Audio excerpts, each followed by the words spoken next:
अस्सलामु अलैकुम वरहमतुल्लाहि वबरकातुहू। अज़ीज़ बुज़ुर्गों, दोस्तों और साथियों, आज मेरा जो बात करने का उन्वान है वो भी मोहम्मद रफ़ी ही है कि रफ़ी साहब हिंदुस्तान के ही नहीं बल्कि पूरी दुनिया के बहुत मकबूल और महबूब तरीन जो है ये अदाकार हैं, गुलकार हैं। सारी दुनिया उनको मुसलमान ही नहीं बल्कि हिंदुस्तान के अंदर तो हिंदू उन्हें भगवान कहते हैं, इतना बड़ा दर्जा उनको देते हैं मोहम्मद रफ़ी साहब को। लेकिन मोहम्मद रफ़ी साहब की एक बहुत देरीना ख्वाहिश थी कि वो हज करने जाएं और उन्होंने हज किया। कहते हैं कि एक या दो उन्होंने हज किए, 1971 या 70 में उन्होंने एक हज किया, उसके बाद भी उन्होंने हज किए। लेकिन ये जब हज के लिए गए थे तो मैंने सुना है कि उस वक्त पाकिस्तान के भी कोई मशहूर गुलकार जो बिल्कुल मोहम्मद रफ़ी की तरह ही गाना गाया करते थे वो भी वहाँ पर पहुँचे थे।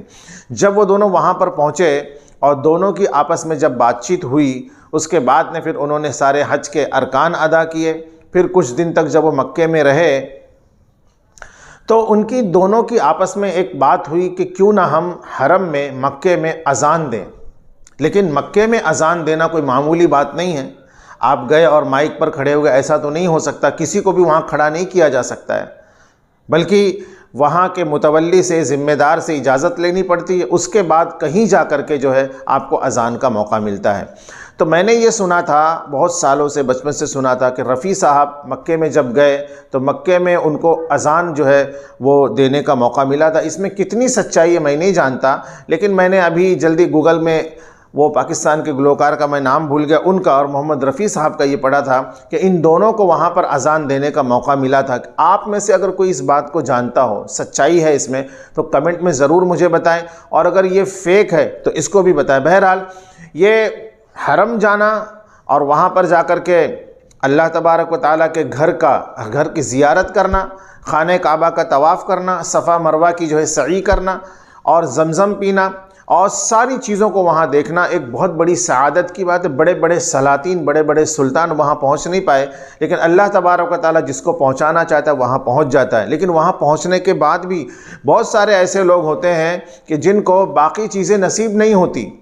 जैसे कि कुछ लोग गए और बीमार पड़ गए, उसके बाद फिर से उनको लौट कर आना पड़ता है, तो वो खुशनसीब होते हैं जिनको अल्लाह तबारक व तआला वहाँ पहुँचाता है। उसके बाद सारे हज के आमाल और अरकान अल्लाह उनसे करवा लेता है, ये खुशनसीब होते हैं। तो वो आदमी जब अपने घर पहुँचता है तो अपने आप को बहुत ही बड़ा खुशनसीब इंसान समझता है कि मरने से पहले पहले मैंने अल्लाह के घर का दीदार कर लिया, नबी अलैहिस्सलातु वस्सलाम की मैंने ज़ियारत कर ली, अब मेरा जीना सफल हो गया, अब मैं आसानी से मर सकता हूँ। ये एक मुसलमान का ईमान भी है और एक मुसलमान के लिए बड़ी सआदत की बात है। लेकिन उससे बड़ी सआदत की बात यह है कि हरम शरीफ में किसी को इमामत का मौका मिल जाए, हरम शरीफ में किसी को नमाज का मौका मिल जाए, हरम शरीफ में किसी को अज़ान का मौका मिल जाए। वहाँ पर अज़ान और इमामत कोई मामूली बात नहीं। कोई भी आकर के मुसल्ले पे खड़ा नहीं हो सकता, कोई भी आकर के माइक लेकर के अज़ान नहीं दे सकता, बल्कि जिसको मुतवल्ली चाहते हैं, ज़िम्मेदार चाहते हैं, वही खड़ा हो सकता है। और जिसने वहाँ अज़ान दे दी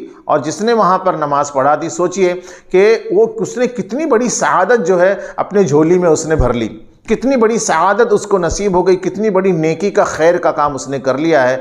तो मैंने सुना था कि मोहम्मद रफ़ी साहब जब वहाँ पहुँचे, उन्होंने हज के अरकान कर लिए।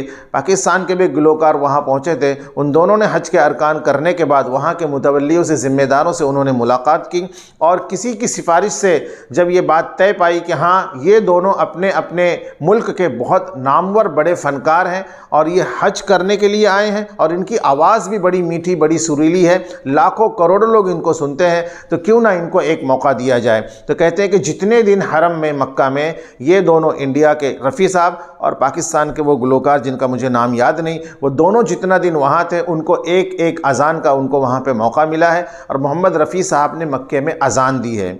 उसके बाद पाकिस्तान के गुलकार ने भी वहाँ पर अज़ान दी।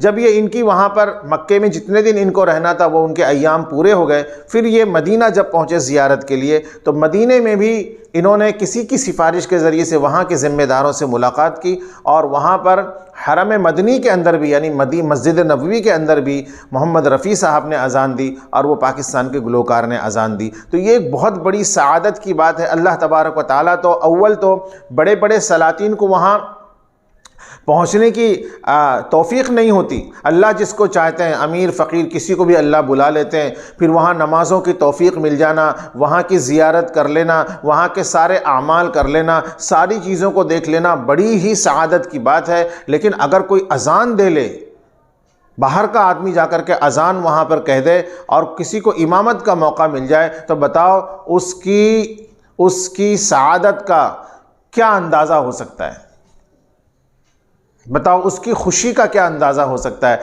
तो रफ़ी साहब को मैंने सुना था कि हमारे इंडिया के मोहम्मद रफ़ी साहब को अज़ान का मौका हरमैन में मिला है। अगर ये बात सही है तो आप कमेंट में ज़रूर बताएं, अगर ये बात गलत है तो इसको भी आप कमेंट में बताएं, ताकि मुझे भी जो है एक चीज़ मालूम पड़ जाए सही है कि गलत है।